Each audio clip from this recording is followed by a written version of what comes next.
Të nderuar qytetarë, muajt kalojnë, kryetarët ndryshojnë, por zakonet dhe abuzimet jo, ato mbeten po të njëjtat. Abuzime kishim dhe abuzime vazhdojmë të kemi me financat dhe asetet e Bashkisë së Kryeqytetit, Bashkisë Tiranës. Vetë dy ditë më parë, gazetarët kurajos të emisionit Piranja në Syri TV i dhanë publikut me prova të qarta dhe të pakontestueshme. Pamjet filmike se si kryetari i detyrë e Bashkisë së Tiranës, zonja Anuela Ristani, abuzonte me asetet e blera dhe paratë taksapaguesve të Tiranës, me zë dhe me figurë. Pam se si jo vetëm nuk mbahej përgjegjësi nga ana e kryetarës së komanduar për shkeljen e rëndë të kryer në vazhdimsi, duke përdorur padrejtësisht mjetet e bashkisë për interesa personale të saj dhe të afërmit të saj, por pam edhe sulmin e saj as pak etik, madje edhe me nota të larta nervozizmi dhe me tone teje të kërcënuese dhe gazetarëve të cilët thjesht po kryenin detyrën e tyre. Sipas pamjeve të publikuara, sjellja e kryetares së komanduar në krye të kryeqytetit përbën 1. Abuzime detyrën, 2. Shfrytëzim të pasurisë shtetërore për përfitime familjare dhe 3. Shkelje të rëndë të etikës së funksionarit publik. Ndaj Partia Demokratike bën thirrje organeve të prokurorisë të nisin hetimet mbi denoncimin e kryer nga emisioni Piranjat.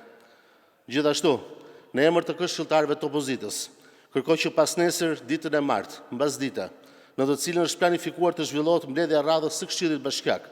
Në rendin e ditës të shtohet një pikë mbi llogaridhënien administrative të zonjës Ristani dhe diskutimin mbi këtë skandal të publikuar nga emisioni Piranjat, ku në vend që paratë e Tiranës dhe të buxhetit të Tiranës të shkojnë për ndërtimin e çerdheve, kopshteve, shkollave apo financimin e transportit për mësuesit dhe nxënësit në nevojë, ato na alokohen për financimin e interesave private të drejtuesve të lartë të ekzekutivit. Një gjë është e sigurt, të vërtetave dhe publikimit të tyre nuk do mund t'i fshihet dot askush. Të dashur qytetarë, Partia Demokratike dhe këshilltarët e saj në Këshillin Bashkiak të Tiranës falenderojnë kurajën gazetareske të ekipit të emisionit Piranja dhe inkurajojnë ata dhe jo vetëm, por çdo media të lirë dhe secilin gazetar që në fokus të punës së tyre kanë gjithnjë dhe vetëm denoncimin e abuzimeve dhe zbardhjen e së vërtetës që të vijojnë edhe në të ardhmen me denoncimin rast pas rasti të çdo personi të veshur me pushtet që marrin përsipër të përfitojnë padrejtësisht nga mundi i punës dhe taksat e shqiptarëve të ndershëm. Gjithashtu, Partia Demokratike kërkon largimin e menjëhershëm të zonjës Ristani nga detyra e kryetares së komanduar dhe njëkohësisht kërkojmë edhe shkarkimin e zotit Erion Veliaj, tashmë rezident në Durrës, një orë më parë nga Këshilli i Ministrave. Tirana meriton ndryshe. Dhe ndryshimi do të vijë vetëm me zgjedhje të lira të ndershme, me zgjedhje të parakohshme për drejtimin e bashkisë më të madhe të Shqipërisë.